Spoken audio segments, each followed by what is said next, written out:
Hi, I'm Peter from CyclingExpress.com, and today we're going to talk about winter cycling apparel. In my experience, the key to successful and enjoyable cold weather riding is layering. Being able to control how much cold gets in and how much heat gets out is crucial to managing your body temperature when riding throughout winter.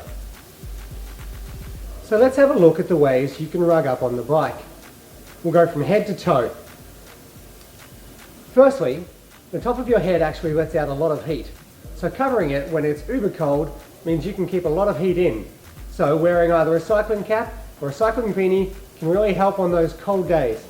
Just remember though, if you need to remove it when you get warmed up, you'll need to remove your helmet. And this means stopping in order to comply with Australian road rules.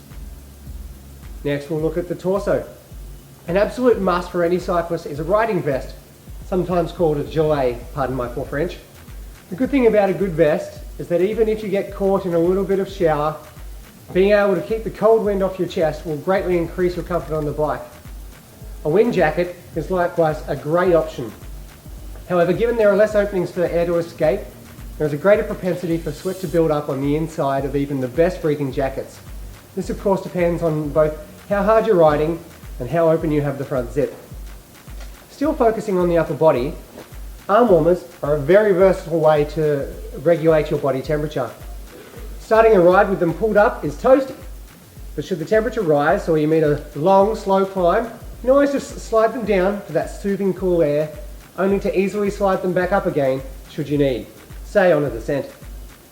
Our hands are an often overlooked element on the bike. After all, our feet are doing all the work, right? Well, in fact, dexterity and comfort in the hands and fingers, in my opinion, can make or break a ride. Bike control is essential to good and safe cycling, and given that the majority of bike control happens at the handlebars, it seems paramount that our hands be able to perform their function without the inevitable shakes from the cold. With this in mind, there are essentially 3 levels of gloves to consider for winter riding. A light full finger glove is good for rides that will warm up within the first hour or so. Windproof gloves are a must-have for winter riding as they keep your hands warm even when wet. And finally, of course, for the most hardcore out there who want to ride rain, hail or shine, you might consider a waterproof glove.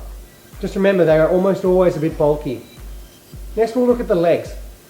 In winter, either a knee warmer or a leg warmer for the lower limbs can make for a much more enjoyable ride even with road spray. For the sake of your knee joint, which can be difficult to keep warm at the best of times, knee warmers can keep aches and pains at bay. There will be days, however, when only full leg coverings will do. The advantage of having either of or both of these in your kit is that you don't need to buy a new set of nicks just to be able to combat the cold. Finally, the feet.